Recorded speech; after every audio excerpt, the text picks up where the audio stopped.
আসসালামু আলাইকুম রহমতুল্লাহি বরকাতু। আজকে আলোচনা করব একটা ভান মারা কুফরি বিদ্যা নিয়ে। তো আজকে যে তাবিজটা নিয়ে আলোচনা করব এটা 100% একটা কুফরি বিদ্যা, অরিজিনাল কুফরি বিদ্যা। এটা দিয়ে ভান মারলে মানুষ 72 ঘন্টার ভিতরে মারা যায়। এটা যেই ব্যক্তি হোক, যাকেই মারক, সে যত বড় আউলিয়া হোক, যত বড় দেউলিয়া হোক, আর যত বড় আল্লাহর অলি হোক, তাতে কোনো সমস্যা নেই। বানি কুফরি বান মারবেন, ঠিক আছে, মানুষ 72 ঘন্টার ভিতরে ডাইরেক্ট মারা যাবে। এটা পরীক্ষিত, হাজারবার পরীক্ষিত। তো যারা কোনো ব্যক্তিরে ভান মারার জন্য বিভিন্ন তদবির ট্রাই করছেন কিন্তু কোনো কাজ হয় নাই, তাদেরকে বলবো আপনারা আমার এই কুফরি তাবিজটা প্রয়োগ করে দেখতে পারেন। আশা করি 72 ঘন্টার ভিতরে রেজাল্ট পেয়ে যাবেন। এটা আমার মুখের কথা না বা আমার কোনো গল্প কথা না, এটা আমার দ্বারা পরীক্ষিত। আমি ছাড়া আরও অনেক কবিরাজ দ্বারা পরীক্ষিত। এটা যারা করবেন তারা শুধু আমার অনুমতি নিয়ে করবেন, তাহলেই হবে। তা বলতে পারেন ভাই অনুমতি লাগবে কেন? অনুমতি লাগবে কারণ এটা খুবই ভয়ঙ্কর একটা বিদ্যা। এটা দিয়ে যদি আপনি কাজ করেন, যদি পণ্ডিতি করতে যান, কোনো ভুল হলে তাহলে আপনার নিজের ক্ষতি হয়ে যাবে। আপনি অন্ধ হয়ে যাবেন, বুবা হয়ে যাবেন, বা মারা যাইতে পারেন। তো যারা বিভিন্ন কবিরাজ তান্ত্রিকের পিছিয়ে ঘুরতে ঘুরতে পায়ে স্যান্ডেল ক্ষয় করে ফেলছেন, লক্ষ লক্ষ টাকা খরচ করে ফেলছেন, তাদেরকে বলবো আপনার কোনো তান্ত্রিকের কাছে যাইতে হবে না, কোনো কবিরাজের কাছে যাইতে হবে না। নিজে ঘরে বসেই এই তাবিজটা লিখবেন। আমি নিয়মগুলো বলে দিব, ওই নিয়ম অনুযায়ী তাবিজ লিখবেন, 72 ঘন্টার ভিতরে রেজাল্ট পাবেন। আবারও বলতেছি, এটা পরীক্ষিত, এটা কোনো খেলনা জিনিস না। যারা ফাইজলামি মস্করা করে করার চেষ্টা করবেন, কসম ধ্বংস হয়ে যাবেন। বিশ্বাস না হলে করে দেখেন, ফাইজলামি করবেন, এগুলোর সাথে ধ্বংস হয়ে যাবেন, কেন এগুলো কুফরি বিদ্যা। তো যাই হোক, আমি কথা বাড়াবো না। কীভাবে তাবিজটা লিখবেন আর কীভাবে লিখলে 100% কাজ হবে এই সম্পর্কে বিস্তারিত বলে দিচ্ছি। মনোযোগ সহকারে আমার কথাগুলো শুনেন, আর ভিডিওটা ভালো লাগলে লাইক দিয়ে ভিডিওটা সম্পূর্ণ দেখেন।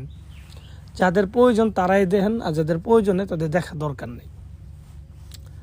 তো ভিউয়ার্স, এটা প্রথমত আপনি লিখতে হবে যে কোনো শনিবারের দিন, ফিক্স শনিবার ছাড়া অন্যবারে হবে না।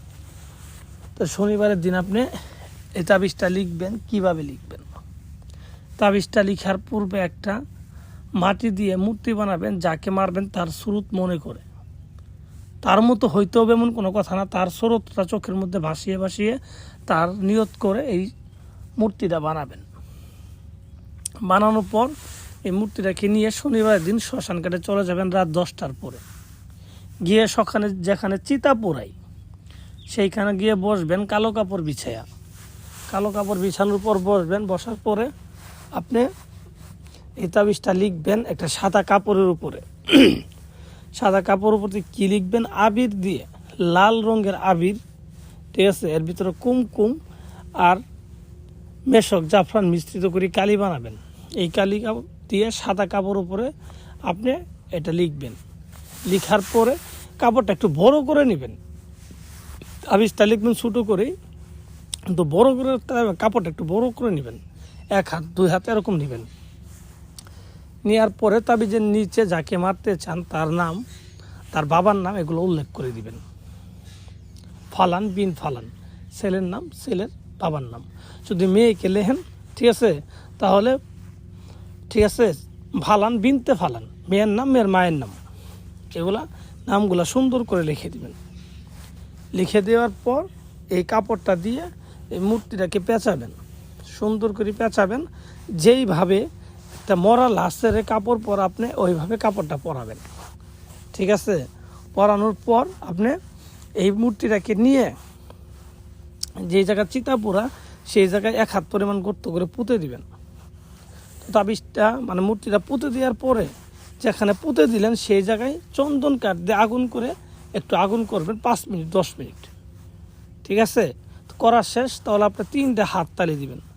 3টে হাত তালি দিয়ে সোজা বাড়ির দিকে চলে আসবেন। তো এইভাবে চলে আসবেন। আপনার কাজ হবে কি না হবে আমি বুঝবো। কাজ না হলে আপনি আমাকে বলবেন, আমি আপনার জরিমানা দিব পরিশ্রমের। তো ভিউয়ার্স, আশা করি বুঝতে পারছেন। তো যেভাবে বললাম, পণ্ডিতি না করি, বেশি পণ্ডিতি না করি, এইভাবে করবেন। করার আগে অবশ্যই এই পাপী কনিষ্ঠ বান্দার কাছে একটু জানিয়ে করবেন।